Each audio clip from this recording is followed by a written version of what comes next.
As recently as Thursday afternoon, Jabari Smith was the number 1 overall pick until it was time to make the picks. And then all of a sudden he wasn't, and he falls to the number 3 spot with the Houston Rockets. To break this pick down, joining me now, Jackson Gatlin from Locked On Rockets. And Jackson, this is part of the craziness we saw at the top of the draft. What are you seeing now from this Rockets team with Jabari Smith? So, first off, Peter, so much insanity at the top of this draft, right? Just a crazy 24 hours, the lead up to it. And frankly, this was the guy that I had at the top of my draft board well throughout the pre-draft process, but I was resigned to the fact that, hey, the Rockets are still going to get a good player with Paolo Banchero at pick number 3. The fact that Jabari Smith fell not only out of position at number 1, and then OKC also passed up on him at number 2, the Houston Rockets got gift wrapped, to me, the best player for this organization. You can slot in next to Jalen Green, next to Alperen Sengun, and he is going to bring so many amazing skills to the table. Hyper elite three-point shooting, all NBA caliber defender who's going to be able to guard positions 1 through 5 and basically bring a new defensive tone to this Rockets team. This is a huge win for the Houston Rockets. Let's bring in our NBA draft gurus from the Locked On NBA Big Board, Rafael Barlow and Sam Ferris. And Rafael, I'll start with you. When you look at Jabari Smith, did you think he should have gone before number 3? I actually had him number 3 on my big board, so it worked out for me. I was riding the Banchero bandwagon all year long, but I think for Houston, it's a good fit.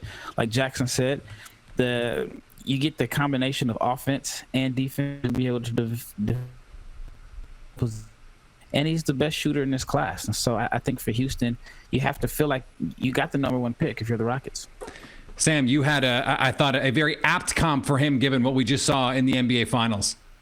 Yeah, that's right. I actually comp him to Klay Thompson, but like 3 inches taller, both because of the elite shooting, but also the ability to slide his feet on the perimeter defensively, a la, prime Klay Thompson. But when we're talking about elite shooters with size over the last 15 or so years in the draft, it's Jabari Smith and Kevin Durant. Like, he is that level of a shooter. And so, we can debate Paulo or Jabari, but in terms of fit between Jalen Green and Sengun, Jabari Smith is an elite fit, and he's a great player. Jackson, I want to ask you to expound on that fit a little bit. We saw Jalen Green, and I think people who did not watch a lot of Rockets basketball had this perception that he was a chucker. I don't think that's what he was, and by the end of the season, I thought he had developed a really nice secondary playmaking game. What do you see as his role this season with Sengun and Green?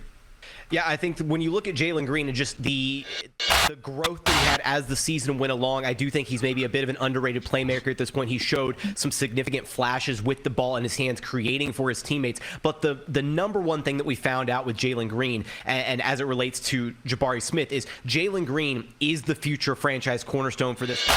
He is that guy. He is going to be your focal point, your number 1 option every single night. Put the ball in his hands. He's going to get you buckets, or he's going to create for his teammates.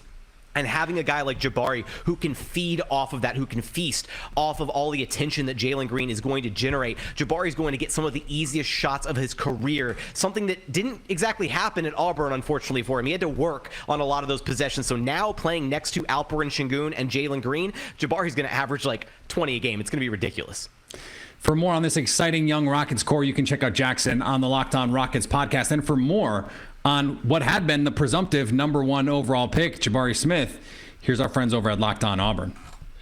Smith, forward, Auburn. Smith was the best shooter in all of college basketball last season. I'm Zach Blackerby, host of Locked On Auburn. Jabari instantly became Auburn's highest-rated recruit of all time when he signed with the program, and then he ended up carrying his team to the SEC championship last season. His length, defensive aggression, and his ability to shoot from anywhere on the floor will have the NBA excited about him being one of the future superstars in this league.